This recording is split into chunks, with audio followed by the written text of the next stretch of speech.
much, Evan. And it's a significant development. Let's go now out front to Democratic Congressman Eric Swalwell, who sits on the Intelligence and Judiciary Committees.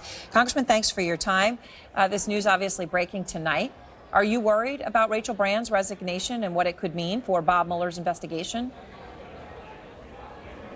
Good evening, Erin, from Phoenix, Arizona. I'm with Congressman Gallego. We're on a millennial outreach tour.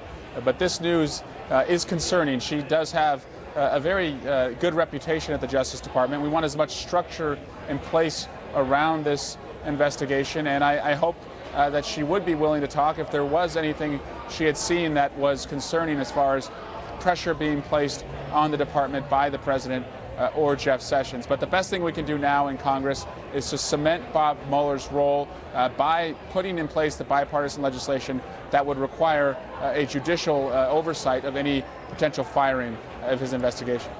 Congressman, tonight we're also awaiting the release of your Democratic memo from the Intelligence Committee, which rebuts the Nunes memo.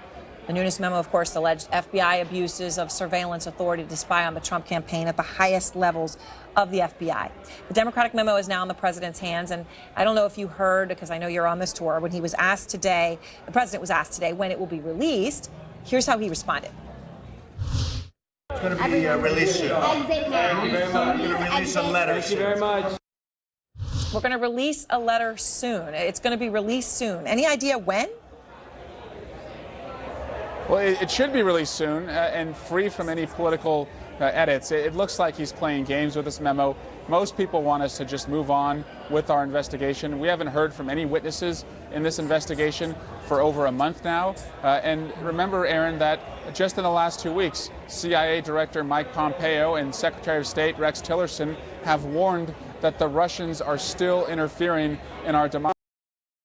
So we would be wise to get back to work and do all we can to protect this upcoming November midterm election. So, after the president said the memo would be released soon, you say he's playing games, so I just want to share this with you. The White House then put a statement out hours after he said that, which reads in part, the president this afternoon met with the director of the FBI, Principal Associate Deputy Attorney General, White House Counsel's Office, to discuss the memo from the House Permanent Select Committee on Intelligence and receive their input. Here's the operative line, Congressman. The president is weighing his options and will respond soon. Well, he said it's going to be released soon. They say he's weighing his options. Are they trying to back off it? Is it possible that they may not release it? Well, it certainly looks like he's showing discretion that he wasn't willing to show and the Republicans weren't willing to show when they released their memo, which was having the DOJ and the FBI closely look at it. I do think it's telling, Erin, that they have not publicly expressed any objections to the memo as they did with the Republicans' memo, and I think that goes to the facts that we put in it very carefully to bolster the seriousness of this investigation. If he doesn't release it, then of course it comes back to the House of Representatives, and we could vote as a whole House to put it out. The public should see it, but the public really wants us to get back to our investigation. Right. Well, of course, your committee did vote unanimously eventually to release it, so one would hope that that vote in the House would proceed. But hopefully the president will release it as he did the Republican memo. One more question about your committee, though, because you talk about how it's been a month since you've heard from witnesses. Look, at the very least, I think the public can see there's some serious problems on the committee.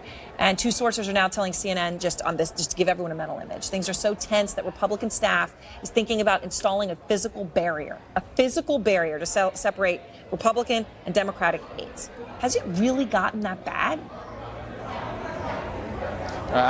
It has. I hate to see it that way. I don't think the committee is irredeemable. Erin, I went to the committee because I saw its work after I worked on Capitol Hill as a September 11 intern, and I saw the committee come together then to solve that crisis and put reforms in place. And I've always thought of that committee as a place where you go for bipartisanship. And I think we can go back to that place, but just not with Devin Nunes as the chairman. He has caused serious damage, and I think it's time to have new leadership there so we can do the important work of protecting our democracy the next time Americans go to vote. A moment ago I was talking to General Mark Hertling, who had served with General Kelly in Iraq, and he was talking about the situation in the White House with Rob Porter and how the White House had known about the allegations and not done anything about them. He was raising the point of what a deep, deep concern he has for the fact that 30 to 40 White House officials and political appointees in the Trump administration are operating right now with full security clearances at the level of security to which they applied, but all interim.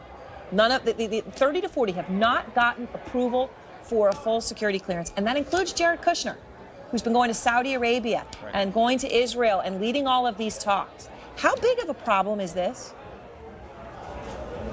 It's a big problem. It reflects the poor judgment of the person whose name is on the door there. That's Donald Trump. It's not just Jared Kushner. Remember, Michael Flynn also was a part of the White House, and they didn't seem to have any concerns about his prior relationships with Russia. My colleague Sean Maloney from New York is looking into this. He was a former Bill Clinton staff secretary. He understands uniquely this problem, and he has referred an inquiry over to the Oversight Committee in Congress to look at what we can do to make sure that we don't have any compromised hands on the intelligence that is going through the White House. All right. Thank you very much, Congressman. I appreciate your time tonight. Of course, my pleasure. Thanks, Erin. All right. And next, the worst week on Wall Street since Trump took office.